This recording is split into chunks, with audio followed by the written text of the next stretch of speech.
Item ಯಾವುದೇ ಇರಲಿ try ಮಾಡಿ ಆಚಿ ಚಿಕನ್ ಮಸಾಲಾ. ಮತ್ತೊಂದು ಕಡೆ ಬಿಡದಿ ಟೌನ್ಶಿಪ್ನ ವಿರುದ್ಧ ಬಿಜೆಪಿ ಕೂಡ ಹೋರಾಟದ ಅಖಾಡಕ್ಕಿಳಿತಾ ಇದೆ. ಸರ್ಕಾರಕ್ಕೆ ಬಿಜೆಪಿಯಿಂದ ತರಾಟೆ. ಡಿಕೆಶಿ ಸಿಎಂ ಆದ 24 ಗಂಟೆಗಳಲ್ಲಿಯೇ ಭೂಸ್ವಾಧೀನ ಆಗಿದೆ. ರೈತರ ಫಲವತ್ತಾದಂತಹ ಜಮೀನನ್ನು ಕಿತ್ಕೊಳ್ಳೋದಕ್ಕೆ ರಾಜ್ಯ ಸರ್ಕಾರ ಯತ್ನ ಮಾಡ್ತಾ ಇದೆ. ಬಿಜೆಪಿ ರಾಜ್ಯಾಧ್ಯಕ್ಷರಾದಂತಹ BY ವಿಜಯೇಂದ್ರ ಅವರು ರಾಜ್ಯ ಸರ್ಕಾರದ ನಡೆಯ ವಿರುದ್ಧ ಸಿಎಂ DK ಶಿವಕುಮಾರ್ ಅವರ ವಿರುದ್ಧ ಆಕ್ರೋಶವನ್ನು ಹೊರಹಾಕಿದ್ದಾರೆ. ರೈತರನ್ನ ಒಕ್ಕಲೆಬ್ಬಿಸುವಂತಹ ಕೆಲಸವನ್ನ ಸರ್ಕಾರ ತತ್ಕ್ಷಣಕ್ಕೆ ಕೈಬಿಡಬೇಕು ಅಂತ ಕೂಡ ಆಗ್ರಹಿಸಿದರು. ವಿಚಾರವನ್ನ ಯಾವುದನ್ನು ಕೂಡ ಗಂಭೀರವಾಗಿ ತೆಗೆದುಕೊಳ್ಳದೆ ಇರತಕ್ಕಂಥದ್ದು ಕೂಡ ನಾವು ನೋಡ್ತಾ ಇದ್ದೇವೆ. ಮುಖ್ಯಮಂತ್ರಿಗಳಾಗಿ ಅಧಿಕಾರ ವಹಿಸಿಕೊಂಡು 24 ಗಂಟೆಗಳಲ್ಲಿ ಬಿಡದಿನಲ್ಲಿ, ಬೆಂಗಳೂರಿನ ಬಿಡದಿನಲ್ಲಿ ರೈತರ ಫಲವತ್ತಾಗಿರ್ತಕ್ಕಂಥ ಜಮೀನನ್ನು ಕಿತ್ಕೊಳ್ತಕ್ಕಂಥ ದುಸ್ಸಾಹಸಕ್ಕೆ ಕೈ ಹಾಕ್ತಾರೆ.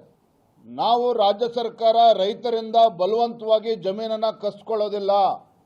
ಯಾರು ಸ್ವ ಇಚ್ಛೆಯಿಂದ ವಾಲಂಟಿಯರ್ ಆಗಿ ಯಾರು ರೈತರು ಮುಂದೆ ಬರ್ತಾರೆ ಅವರ ಜಮೀನುಗಳನ್ನು ಮಾತ್ರ ತೆಗೆದುಕೊಳ್ತೇವೆ ಅನ್ನೋ ಮಾತನ್ನು ಕೂಡ ಹೇಳ್ತಾ ಇದ್ದಾರೆ.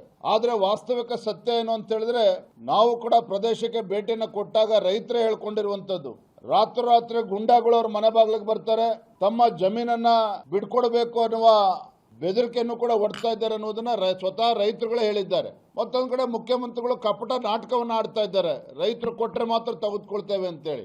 ಹಾಗಾಗಿ ಎಲ್ಲೋ ಒಂದು ಕಡೆ ಮುಖ್ಯಮಂತ್ರಿಗಳ ರಿಯಲ್ ಎಸ್ಟೇಟ್ ಧೋರಣೆ ಏನಿದೆ, ಮುಖ್ಯಮಂತ್ರಿಗಳಾದ್ಮೇಲೂ ಕೂಡ ಆ ರಿಯಲ್ ಎಸ್ಟೇಟ್ ಧೋರಣೆಯಿಂದ ಹೊರಗೆ ಬರದೇ ಇರತಕ್ಕಂಥದ್ದು ಸ್ಪಷ್ಟವಾಗಿ ಗೊತ್ತಾಗ್ತಾ ಇದೆ. ಅಲ್ಲಿ ರೈತರೇ ಮಾತನಾಡ್ತಾ ಇದ್ದದ್ದು ನಾನು ಕೇಳಿದ್ದೇನೆ. ಮುಖ್ಯಮಂತ್ರಿ ಇದು ಬಿಜೆಪಿಯ ರಾಜ್ಯಾಧ್ಯಕ್ಷರಾದ BY ವಿಜಯೇಂದ್ರ ಅವರ ಮಾತು. ನಾಳೆ ದೊಡ್ಡ ಮಟ್ಟದ ಹೋರಾಟಕ್ಕೂ ಕೂಡ ಬಿಜೆಪಿ ಪ್ಲಾನ್ ಅನ್ನು ಮಾಡಿಕೊಂಡಿದೆ ಫ್ರೀಡಂ ಪಾರ್ಕ್ನಲ್ಲಿ. ಮತ್ತೊಂದು ಕಡೆ ರೈತರ ಹೋರಾಟ ಕೂಡ ತೀವ್ರಗೊಳ್ತಾ ಇದೆ.